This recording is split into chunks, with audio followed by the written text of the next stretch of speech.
Oui, bonjour à tous. Nous allons vous présenter une communication en duo avec le point de vue de l'ingénierie territoriale et le point de vue de l'archéologie côté opérateur, effectivement du côté de l'Alsace. Donc une diapo, et on va essayer d'être rapide. On a beaucoup de diapos, mais il y a des choses sur lesquelles on va aller assez rapidement. On pourra revenir dessus pour la table ronde. Une petite présentation rapide d'Archéologie Alsace. Nous sommes un service public territorial qui dépend de la collectivité européenne d'Alsace, qui est la fusion des deux départements du Haut-Rhin et du Bas-Rhin. Nous sommes un syndicat mixte ouvert, donc nous avons également d'autres adhérents, notamment deux villes, deux collectivités adhérentes, la ville de Sélestat dans le Bas-Rhin et Ensisheim dans le Haut-Rhin. Et depuis une semaine, jour pour jour et quasiment heure pour heure, nous avons un nouvel établissement public adhérent qui est l'établissement public foncier d'Alsace qui nous a rejoint donc la semaine dernière. Oui, c'est bien. Et un territoire d'intervention, un terrain de jeu qui est l'Alsace, donc Haut-Rhin et Bas-Rhin, un siège social à Sélestat, 55 agents en poste permanent, dont 30 archéologues, et nous sommes actuellement 76 au sein de l'établissement. Donc, Archéologie Alsace fait partie d'un réseau d'ingénierie territoriale qui a été initié par notre tutelle principale, la collectivité européenne d'Alsace, dont fait partie l'ATIP et Isabelle Werkmann, à qui je vais passer la parole pour la première partie de cette communication. Merci Émilie. Donc merci beaucoup déjà pour cette invitation parce que voilà, moi je me retrouve dans un milieu qui n'est pas le mien a priori puisque je viens du champ de l'urbanisme territorial et que je suis ravie de participer aujourd'hui à vos travaux et de me nourrir aussi des échanges de ce matin. Donc effectivement, Émilie m'a sollicité Archéologie Alsace pour intervenir et présenter. Paf, ah, hop. Voilà, merci. Le réseau territorial d'ingénierie publique d'Alsace, donc le RITA, que nous appelons le RITA. Mais pour démarrer, peut-être juste vous présenter l'ATIP, qui est un syndicat mixte ouvert de moyens. Alors, à l'instar d'Archéologie Alsace, nous sommes un syndicat mixte. On couvre une grosse partie, enfin, l'essentiel du Bas-Rhin et un petit peu le Haut-Rhin, puisque nous avons comme membre également la collectivité européenne d'Alsace et nous avons été créés à son initiative à la suite de la loi NOTRe, puisque la clause de compétence générale a été retirée au département et qui intervenait dans le champ de l'urbanisme. On a beaucoup de communes membres, plus de 500, qui nous confient, pour l'essentiel d'entre elles, l'instruction de leur demande d'autorisation de construire. Donc on a 470 communes. Mais on intervient également pour des groupements, des intercommunalités et des établissements publics autour des études de territoire, d'aménagement, la planification, les documents d'urbanisme, les opérations d'aménagement. Et nous sommes structurés, territorialisés, mais notre particularité aussi, c'est qu'on a un service support qui est assez important avec des expertises, des fonctions d'expertise que l'on met à disposition de l'ensemble des collectivités membres. Donc notre principe, c'est vraiment la mutualisation des moyens, offrir une ingénierie de qualité à l'ensemble du territoire alsacien. Donc la mutualisation de moyens, la solidarité territoriale, puisque notre modèle économique a aussi pour objet de permettre de financer cette expertise et cet accompagnement de haut niveau.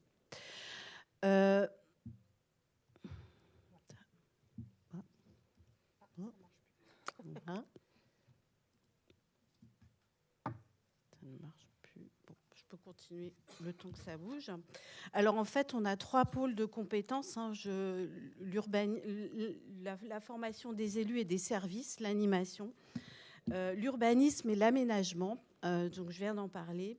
Et puis des outils de connaissance territoriale comme l'information géographique que l'on met à disposition de nos membres, mais également d'autres activités qui concernent moins les questions d'aujourd'hui, comme la gestion de la paye et les listes électorales. Alors on intervient effectivement dans le cadre d'un réseau. On a été organisé le réseau d'ingénierie territoriale d'Alsace, donc le RITA, est né il y a quelques années sous l'impulsion de la collectivité européenne d'Alsace, et il a pour vocation de rassembler l'ensemble des outils d'ingénierie à destination, au bénéfice des collectivités alsaciennes, et dont fait partie Archéologie Alsace. Donc c'est une particularité alsacienne, et on rassemble tout un tas d'expertises beaucoup autour de l'aménagement, mais pas que, l'économie, l'environnement,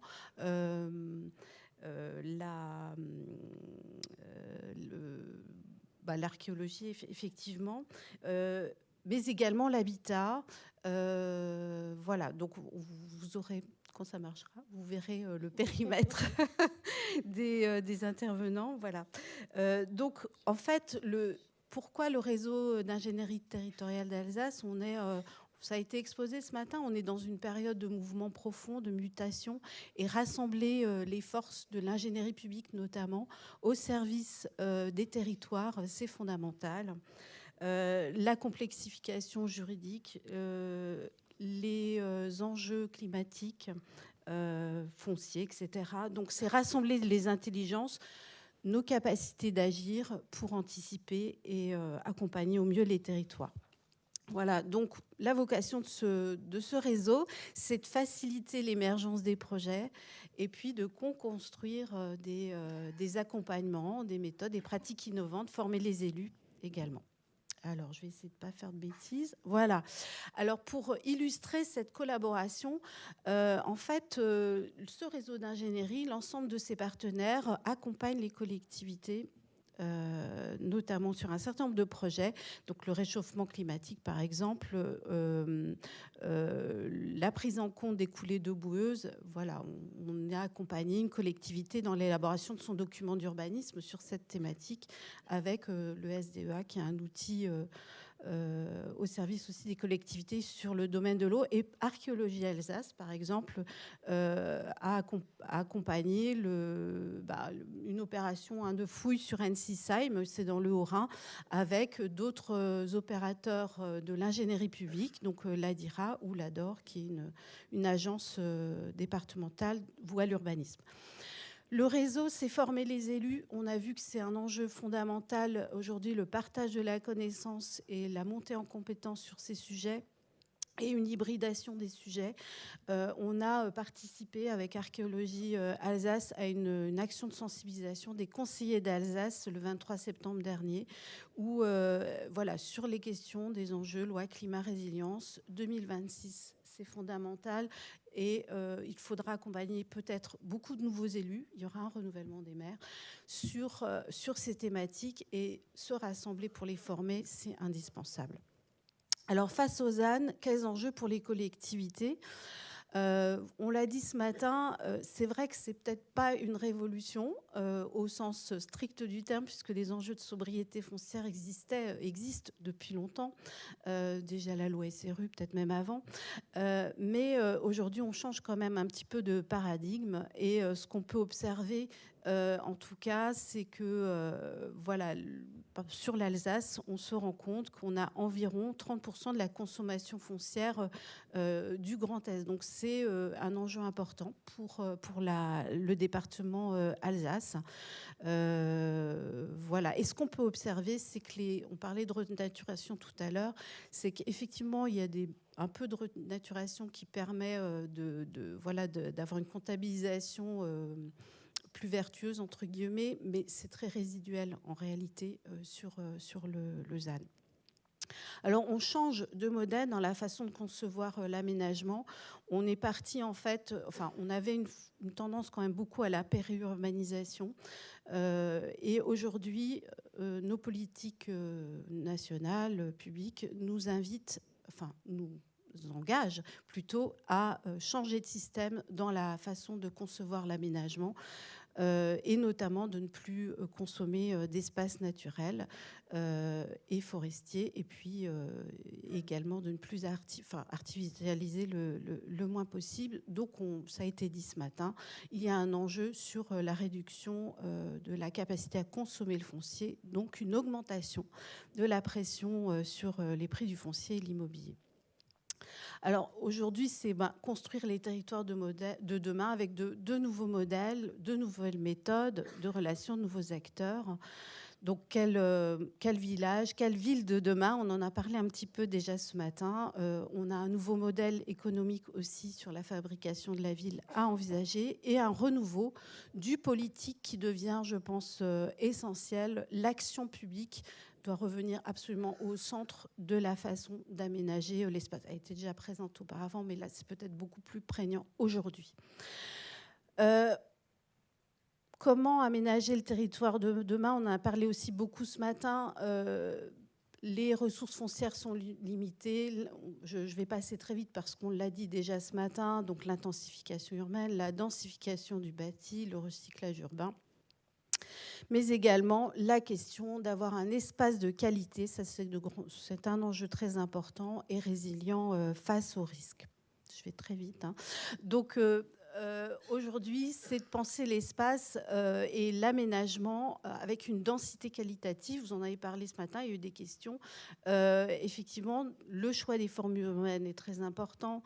Les réflexions doivent être pensées à des échelles plus réduites aujourd'hui, mais quand même une réflexion à l'échelle de l'îlot, mais aussi à des échelles plus réduites, et notamment l'adaptation des logements sous-occupés, vacants. Enfin voilà, on a des potentiels en fait qui nous permettent de répondre aux besoins, notamment de logement, qui restent très importants, sans forcément aboutir, comme vous l'évoquiez tout à l'heure, à des surdensités très importantes. L'autre enjeu, c'est vraiment l'enjeu architectural, paysager et patrimonial, puisque cet enjeu sur le foncier suppose qu'on investisse les choix de programmation en matière d'architecture et de patrimoine, une approche beaucoup plus contextualisée qui, en tout cas, nous engage à respecter et valoriser le tissu urbain patrimonial. Quelques exemples, on a une friche à Haguenau qui a la friche Tureau, voilà, c'est une friche militaire qui a été réaménagée. Voilà, on a parlé des friches tout à l'heure. La transformation du bâti patrimonial aussi, avec il y a une politique qui est portée par la collectivité européenne d'Alsace, la maison alsacienne du 21e siècle. Donc, comment mobiliser ce patrimoine pour voilà soit des réaménagements, mais également des extensions respectueuses du patrimoine bâti. Ce qui est sur la question, alors en tant qu'urbanisme, on a fait beaucoup des études de densification parce que ça, c'était une obligation quand on voulait faire évoluer les documents d'urbanisme et ouvrir à l'urbanisation. Donc ça, on sait faire les études de densification. Mais aujourd'hui, au-delà de l'étude de densification, c'est vraiment la question de la valorisation foncière. Le foncier, c'est une ressource qui n'est pas seulement pour bâtir, mais également pour penser un espace habitable pour tous. On parle beaucoup d'îlots de fraîcheur. Il y a des enjeux à la fois patrimoniaux, mais aussi environnementaux. Donc, réfléchir la valorisation foncière, c'est la réfléchir dans toutes ses dimensions et plus uniquement pour bâtir. Donc, c'est d'adapter la ville au changement climatique en pensant renaturation, l'enrichissement des fonctionnalités écologiques et urbaines et du bien-être.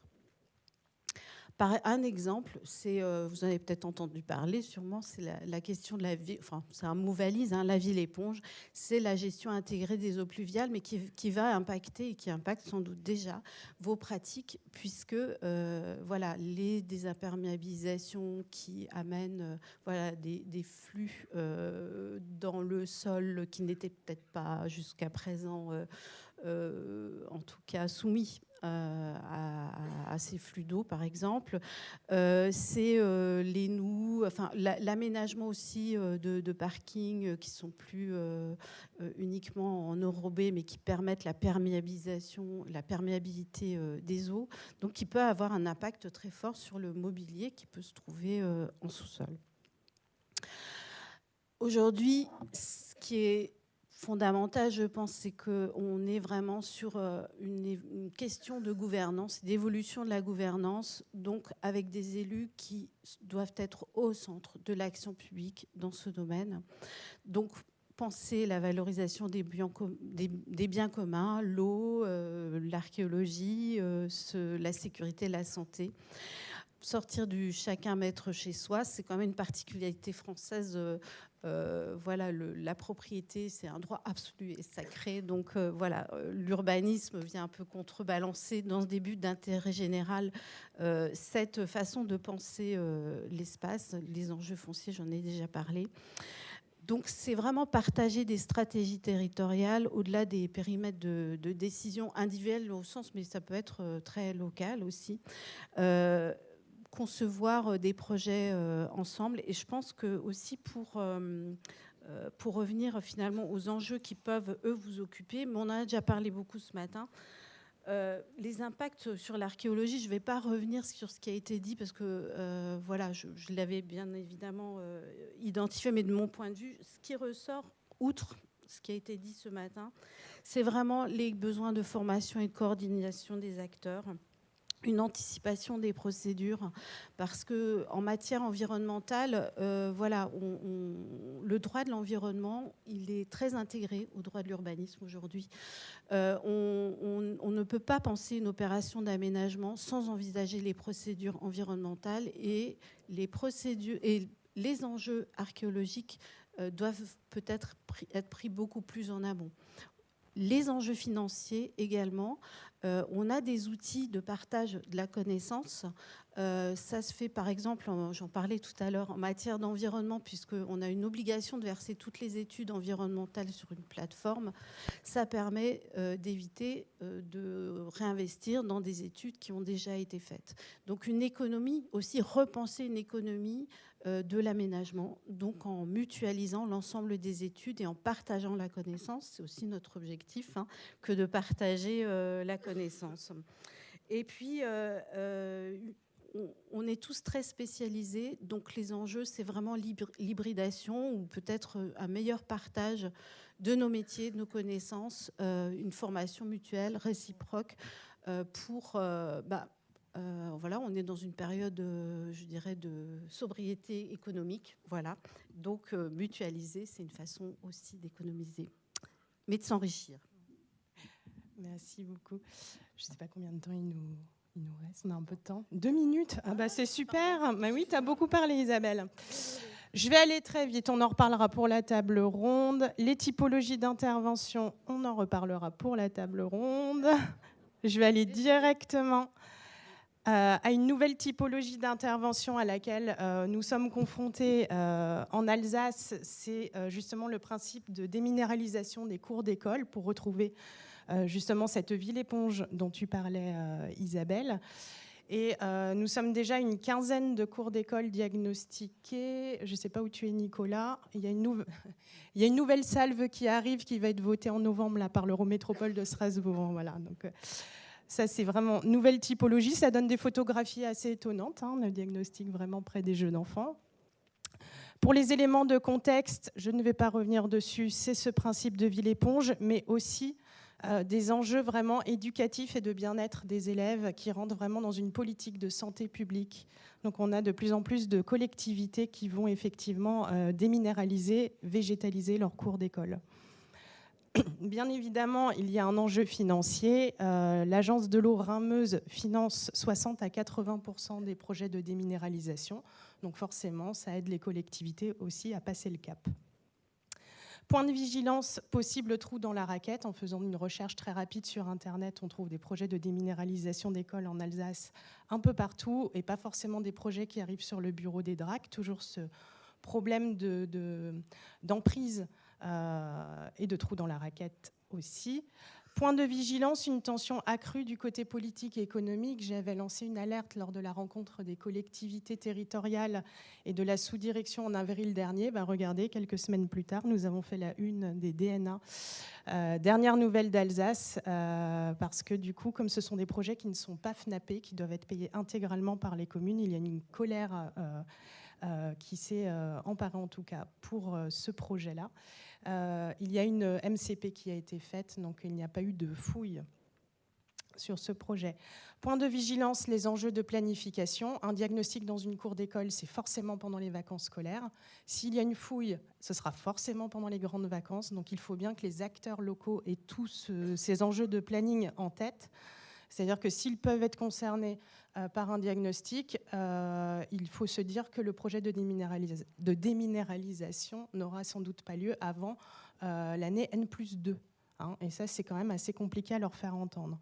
Donc, on a des devoirs à faire avec Nicolas. Il faut qu'on rédige un mode d'emploi à destination des villes alsaciennes pour expliquer un petit peu tout ce principe de planning. Les friches industrielles aussi, hein, qui est quand même un élément assez important. Des photographies aussi toujours un peu étonnantes. Le nouveau décret qui instaure des certificats de projet dans les friches, qui est en expérimentation pour les 3 prochaines années, donc est passé très récemment. L'archéologie, les contraintes environnementales et le risque pollution doivent être pris en compte pour permettre la délivrance des certificats d'urbanisme. On espère que ça va venir justement réduire les trous dans la raquette qu'on pouvait avoir sur ces sujets-là. Plein de questions, bien évidemment, qui en découlent. Des contraintes accrues au niveau prévention des risques. Donc, là, j'ai fait les risques en urbain, puisqu'avant, il y avait toute la typologie des projets urbains que j'ai survolés.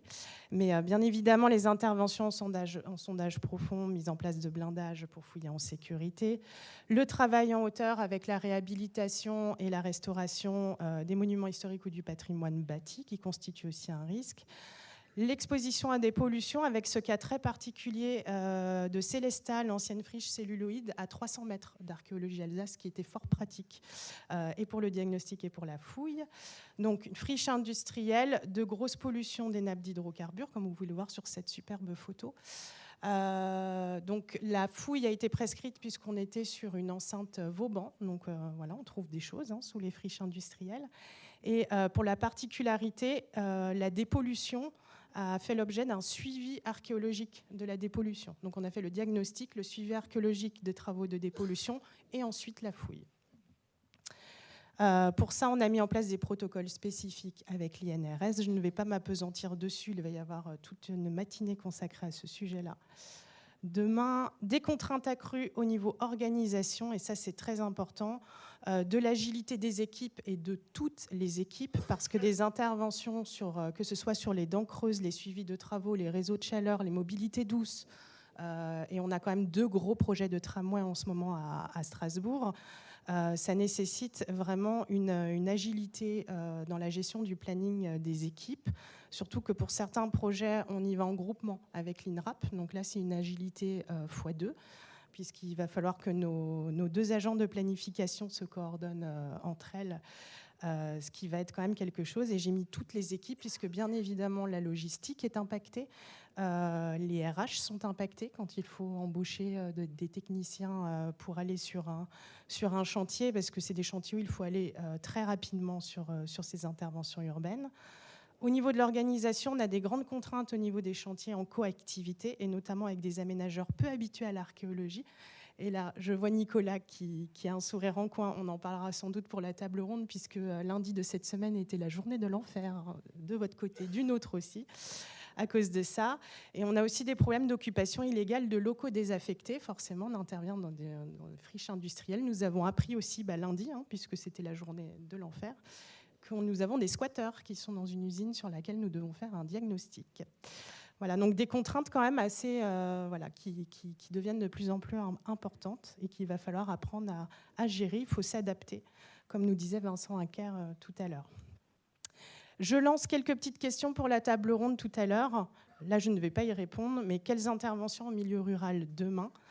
On a différents projets liés à la transition écologique. On peut parler de l'agrivoltaïque notamment. La question de la réindustrialisation, en Alsace, très clairement, on a explosé la surface de diagnostic cette année, on est à plus de 300 hectares. On était à une centaine d'hectares l'année dernière. Parce qu'on a des grandes usines qui viennent s'implanter. On a Microsoft, on a Stellantis, bientôt Bolloré, enfin voilà, des grands projets. Et quid des contraintes environnementales et des zones de compensation? Est-ce qu'une feuille de route va être établie par la sous-direction ou quelle feuille de route va être établie par SRA aussi? C'est une question qui mérite d'être posée. Archéologie Alsace et Lausanne, on communique sur les changements à venir grâce au travail en réseau, ce fameux RITA dont on a parlé, qui est un outil de facilitation.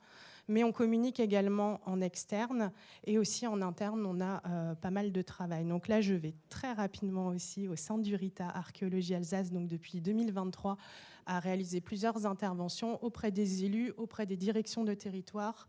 On était présent aussi au Salon des maires. Enfin voilà, dès qu'on peut, on parle de l'archéologie et du ZAN. On ne parle que de ZAN. On a des groupes de travail au sein du réseau d'ingénierie territoriale pour mieux se coordonner. La Maison alsacienne pour la réhabilitation du bâti ancien. Le groupe de travail ZAE de demain pour repenser les zones d'activité. Et le groupe Friche, qui est le petit dernier qui vient juste de se lancer par nos collègues de l'établissement public foncier d'Alsace pour optimiser la gestion des projets de réhabilitation de friches. Et on participe aussi au rendez-vous de l'habitat organisé par notre tutelle. Ce qui est assez intéressant puisque tous ces groupes qui font partie du réseau d'ingénierie, ils tiennent à jour des observatoires. Et si on regarde l'observatoire de l'habitat, pour 2023, on avait une diminution des permis de construire de plus de 23%. Sur le Haut-Rhin et le Bas-Rhin. Et si on regarde les chiffres de prescription, on est à moins 25%. Alors ça paraît logique quand on regarde comme ça après coup, mais là où c'est intéressant, c'est que comme on travaille ensemble et que les données sont mises à jour de manière régulière, en faisant des revues de projet, on peut avoir une vision prospective ou en tout cas au plus juste de l'occupation du territoire et de l'aménagement des espaces. D'où l'intérêt de travailler ensemble. Donc des partenariats à renforcer. Avec l'EPF, vous l'avez vu, ils viennent d'intégrer notre syndicat mixte. Avec la TIP, on est ici avec Isabelle. Et l'ADOR, qui est le pendant de la TIP pour le Haut-Rhin. Par contre, là, il y a encore beaucoup à faire au niveau partenariat. On a eu une réunion la semaine dernière pour échanger nos données SIGE, des revues de projets régulières et surveiller effectivement les différents observatoires. Les communications externes, ça je vais très rapidement. Une communication aux ETS, c'est le rendez-vous des cadres territoriaux en 2022 sur les enjeux écologiques, la conservation du patrimoine. Une conférence grand public qui s'appelle la mémoire des sols, que nous avons donnée avec Jackie Cor, qui est le responsable de l'unité des périodes historiques en décembre 2023, mais qu'on nous a demandé de refaire à plusieurs reprises sur l'année 2025, puisque c'est un sujet qui mobilise aussi le grand public. Le grand public aussi est intéressé par le ZAN et le sol aussi. Au sein d'Archéologie Alsace maintenant, et là je vais terminer tout bientôt, on a pu aller visiter la direction du patrimoine de l'Île-sur-la-Sorgue, qui est quand même vraiment exceptionnelle pour sa gestion des réhabilitations d'îlots urbains. Et là, on se dit que quand même avoir comme directeur général des services un archéologue, ça aide beaucoup. Mais si vous avez l'occasion d'aller voir ce qu'ils font, ils sont vraiment exemplaires sur toute cette nouvelle manière de concevoir l'urbanisme et d'intégrer le patrimoine et l'archéologie à ces projets le plus en amont possible. Au sein d'Archéologie Alsace, Isabelle a pu intervenir. On parlait tout à l'heure d'accompagner au changement les collègues. Ça fait plus d'1 an et demi qu'on le fait, nous, au sein d'Archéologie Alsace, et ça porte ses fruits, puisque du coup, Isabelle a pu intervenir donc, le 17 novembre 2023 en salle. Plusieurs points saillants ont été relevés par les collègues, que je vous montre ici, et on a réalisé un groupe de travail interne. Et je termine, c'est ma dernière diapo. Nous sommes en train de créer un observatoire de l'archéologie préventive en Alsace pour mieux appréhender l'évolution de l'aménagement du territoire et l'impact archéologique pour adapter nos pratiques au plus juste. Les moyens mis en place pour y parvenir, nous avons saisi, nous sommes quasiment en train de terminer la saisie de tous les arrêtés émis ces 10 dernières années par le SRA. Ça concerne 1335 diagnostics, 318 fouilles, pour qualifier tous les types d'aménagements concernés par les prescriptions. On va entrer dans une phase de traitement statistique, indicateur, tableau, et on va transposer ensuite ces données sur notre SIG pour avoir des clés d'entrée cartographiques. Et ensuite, on mettra à jour régulièrement ces données que l'on partagera avec le SRA, bien évidemment. Donc voilà, un groupe de travail à l'ANACT a initié. Donc je fais un appel que j'avais déjà fait par mail, mais je n'avais pas donné suite. C'est l'occasion de relancer ce groupe de travail. À Archéologie Alsace, ils sont 6 personnes chaud bouillant, prêts à se confronter aux ânes. Donc ce serait bien qu'on puisse y réfléchir de manière nationale. Voilà, merci beaucoup.